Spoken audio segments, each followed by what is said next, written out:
Hello friend, সবাই কেমন আছো? আশা করি ভালো আছো। আমি প্রিয়া নিয়ে চলে এলাম তোমাদের সঙ্গে আজকের একটা মিনি ব্লগ। আর আজকের ভিডিওতে শেয়ার করব বাচ্চাদের ঠান্ডা লাগলে কি খাওয়ালে তো তাড়াতাড়ি ঠান্ডাটা সেরে যাবে। আর আমার যখন ঠান্ডা লাগে বা আমার মেয়ের যখন সর্দি করে কি ঠান্ডা লাগে, তখন আমি এই জিনিসটা করে ওকে খাওয়াই বা আমি নিজেও খাই। এক দুদিন খাইয়ে যদি না সারে তখন আমি ডাক্তারখানায় যাই, কিন্তু তার আগে আমি ডাক্তার দেখাই না। এই জিনিসটা করে প্রায় সময় আমি খাওয়াই যখনই ঠান্ডা লাগে। আর এই জিনিসটা খুবই উপকার, তাই ভাবলাম চলো তোমাদের সঙ্গে এই জিনিসটাও শেয়ার করি। আর এই জিনিসটার নাম তোমাদের বলে রাখি, এটা হলো বাকসশিরা পাতা।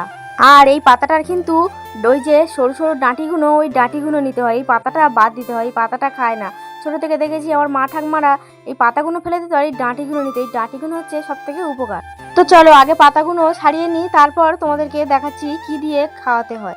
এখানে আমি সমস্ত পাতাগুলো ছাড়িয়ে নিচ্ছি, নিয়ে সমস্ত ডাঁটিগুলো এক জায়গায় করে নিচ্ছি। আর এখানে দেখো কতটুকু ডাঁটি হয়েছে, আর এই কতগুলো পাতা দেখো, এখানে এতগুলো পাতা থেকে এইটুকুনি মাত্র ডাঁটি বেরিয়েছে। তো চলো এর সঙ্গে আর কি কি লাগবে সেটাই তোমাদেরকে দেখিয়ে দিই। তো প্রথমে এখানে ডাঁটিগুলো ছাড়িয়ে নিয়েছি। আর লাগবে এখানে এক টুকরো হলুদ, আর এখানে লাগবে গোটাগত তুলসী পাতা। আমি একটু বেশি পরিমাণে তুলসী পাতা নিয়েছি। আর হ্যাঁ, তোমরা পারলে ধরুনতরি পাতা পেলে দেবে, আমরা এখানে পাইনি তাই জন্য দিইনি, কিন্তু ওটা দেওয়া আরো বেশি ভালো। আর তাড়াতাড়ি সর্দিটাও সেরে যায়, কাশিটাও হলে তাড়াতাড়ি সেরে যায়। আর এটা আমি বেশ কিছুক্ষণ ফুটিয়ে নেবো।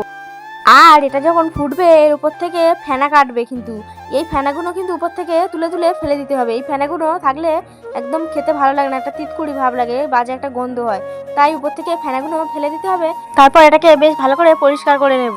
তারপর এটা অল্প করে জাল দিয়ে রেখে এটাকে বেশ ভালো করে ঠান্ডা করে নেব।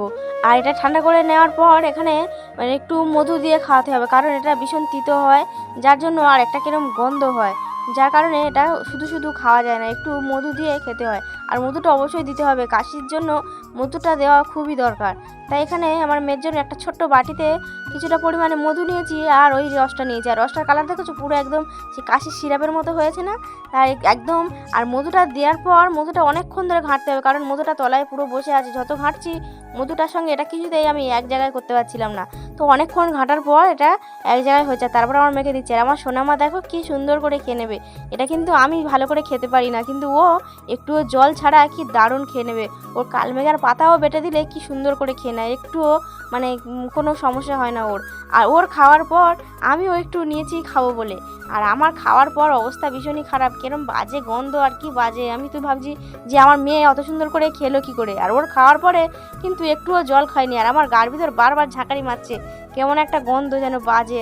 ও আমি আর লাস্টে থাকতে পারিনি, আমি একটু জল খেয়ে নিয়েছিলাম। আমি তাই বলছি, নাহলে আমার মাম্মাম সত্যিই ভালো, ও একটু জল খেলো না আর আমি জল খেয়ে নিলাম। তো যাই হোক, এরকমই তোমরাও করে খাওয়াবে। আর হ্যাঁ, একদিন কিন্তু খাওয়ালে হবে না, 2 থেকে 3 দিন খাওয়াতে হবে। তারপর কাশি বলো সর্দি বলো তারপর একটু নরম হবে। আর তাতেও যদি না নরম হয় তাহলে ডাক্তারখানা তো অবশ্যই নিয়ে যেতে হবে।